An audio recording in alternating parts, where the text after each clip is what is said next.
Sir എത്ര നന്ദി പറഞ്ഞാലും മതിയാവില്ല. കാരണം ഇങ്ങനെ സത്യം പുറത്തു വരുമെന്ന് ഒരിക്കലും ഞാൻ പ്രതീക്ഷിച്ചില്ല. പോലീസിനെ കൂട്ടി നിൽക്കുകയുള്ളതെന്നാണ് ഞാൻ കരുതിയത്. പക്ഷേ സത്യം സാറ് പുറത്ത് കൊണ്ടുവന്നു. രോഗം എന്നെ കള്ളിയെന്നുള്ളത് അറിഞ്ഞു. സന്തോഷമുണ്ട്. പിന്നെ 6 മാസത്തോളം വീട്ടിൽ ഇരുന്നില്ലേ, ഇനിയെങ്കിലും ജോലിക്ക് പോകണമെന്ന് ആഗ്രഹിച്ച് ഞാൻ പ്രതീക്ഷിക്കാതെ ഈ ജോലി എനിക്ക് കിട്ടിയത്.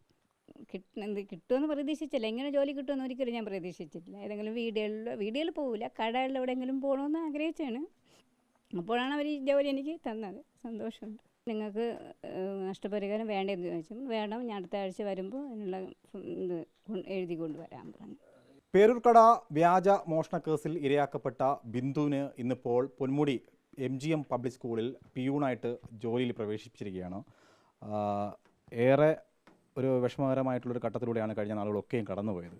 ഇപ്പോൾ സ്കൂളിൽ നിന്നും ഒരു ജോലി ഇപ്പോൾ ലഭിച്ചിരിക്കുന്നു. ഇന്നിപ്പോൾ ജോലി പ്രവേശിച്ചു അല്ലേ? വളരെ സന്തോഷമുണ്ടോ? സന്തോഷമുണ്ട്. പിന്നെ 6 മാസത്തോളം വീട്ടിൽ ഇരുന്നില്ലേ, ഇനിയെങ്കിലും ജോലിക്ക് പോകണമെന്ന് ആഗ്രഹിച്ച് ഞാൻ പ്രതീക്ഷിക്കാതെ ഈ ജോലി എനിക്ക് കിട്ടിയത്. സന്തോഷമുണ്ട്. ഈ സ്കൂളിൽ പോയപ്പോൾ സ്കൂളിലെ അധ്യാപകരുണ്ട്, കുട്ടികളുണ്ട്, എങ്ങനെയാണ് അവരൊക്കെ കണ്ടപ്പോൾ എന്തെങ്കിലും സംസാരിച്ചോ അവരൊക്കെ? സംസാരിച്ചു.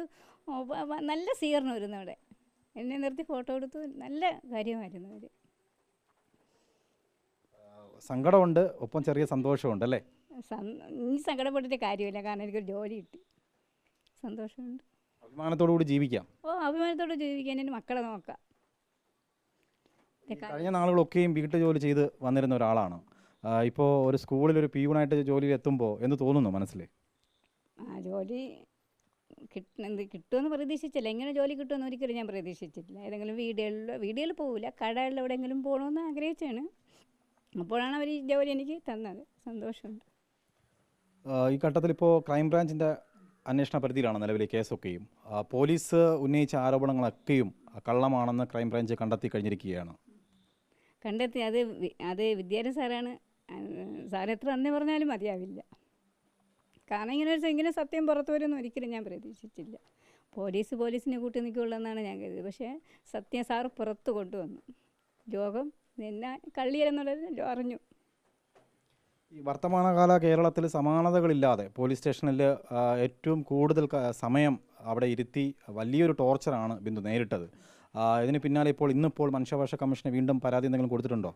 ഇന്ന് നഷ്ടപരിഹാരത്തിന് കേസ് ഫയൽ ചെയ്തിട്ടുണ്ട്. എന്നിട്ടാണ് അതിന് ശേഷമാണ് ഞാൻ സ്കൂളിലേക്ക് കടന്നു പോയത്. ആർക്കെതിരെയാണ് നഷ്ടപരിഹാരം ഉന്നയിച്ചിരിക്കുന്നത്? അത് മനുഷ്യാവകാശ കമ്മീഷണർ കൊടുത്തിട്ടുള്ളത്. അത് തന്നെയാണ്. ആർക്കെതിരെയാണ്? പോലീസിനാണോ അല്ല ഓമന ഡാനിയലിനാണോ? അങ്ങനെ എനിക്കറിയില്ല. ചേട്ടനെ അറിയത്തുള്ളൂ. കഴിഞ്ഞ ആഴ്ച ഞാൻ പറഞ്ഞു നിങ്ങൾക്ക് നഷ്ടപരിഹാരം വേണ്ടതെന്ന് ചോദിച്ചു. വേണം, ഞാൻ അടുത്ത ആഴ്ച വരുമ്പോൾ അതിനുള്ള ഇത് എഴുതി കൊണ്ടുവരാൻ പറഞ്ഞു. നിങ്ങളിപ്പോൾ എത്ര രൂപയാണ് ആവശ്യപ്പെടുന്നത്? അതിൽ വെച്ചിരിക്കുന്നത് 1 കോടി രൂപയാണ്. അതിനകത്ത് വെച്ച് കൊടുത്ത അത്രയും കിട്ടൂലെന്ന് എനിക്കറിയാം. അപ്പോൾ അതിലിപ്പോൾ ഇതൊരു നഷ്ടപരിഹാരം ആവശ്യപ്പെട്ടിട്ടുണ്ട്. ഓക്കെ. മറ്റെന്തെങ്കിലും ജോലിയോ സർക്കാർ ജോലി എന്തെങ്കിലും ആവശ്യപ്പെട്ടിട്ടുണ്ടോ? എനിക്കൊരു സർക്കാർ ജോലി വേണമെന്ന്. എന്തൊരു ജോലി? വേറെ 10ാം ക്ലാസ്സിൽ വിദ്യാഭ്യാസമേ ഉള്ളൂ. എങ്കിലും എനിക്കൊരു ജോലി ആവശ്യമാണ്. എനിക്ക് ജോലി കിട്ടിയേ മതിയാവുള്ളൂ. നിലവിൽ മനുഷ്യാവകാശ കമ്മീഷൻ ഭാഗത്തു നിന്നുള്ള ഇടപെടലുകളുണ്ട്. സർക്കാരിൻ്റെ പ്രത്യേകിച്ചും ക്രൈംബ്രാഞ്ചിൻ്റെ കാര്യത്തിൽ ഇപ്പോൾ അന്വേഷണം നടക്കുന്നുണ്ട്. പൊതുവിൽ ഈ അന്വേഷണങ്ങളെയും സർക്കാരിൻ്റെ ഭാഗത്തു നിന്നുള്ള ഉദ്യോഗസ്ഥരുടെ സമീപനമൊക്കെ എങ്ങനെ നോക്കിക്കാണുന്നു? പൊതുവിൽ അന്വേഷണമൊക്കെ നല്ല അന്വേഷണമാണ്. നല്ലൊരു അന്വേഷണമാണ് ഇത്രയും സത്യം പുറത്ത് വന്നത്. എന്തായാലും ഈ കേസിന് കലങ്ങി തെളിയും അല്ലേ? പിന്നെ കലങ്ങി തെളിഞ്ഞേ മതിയാവുള്ളൂ. വലിയ കോൺഫിഡൻറ്റോടു കൂടിയാണ് ഇരിക്കുന്നത്. തന്നെ തീർച്ചയായും.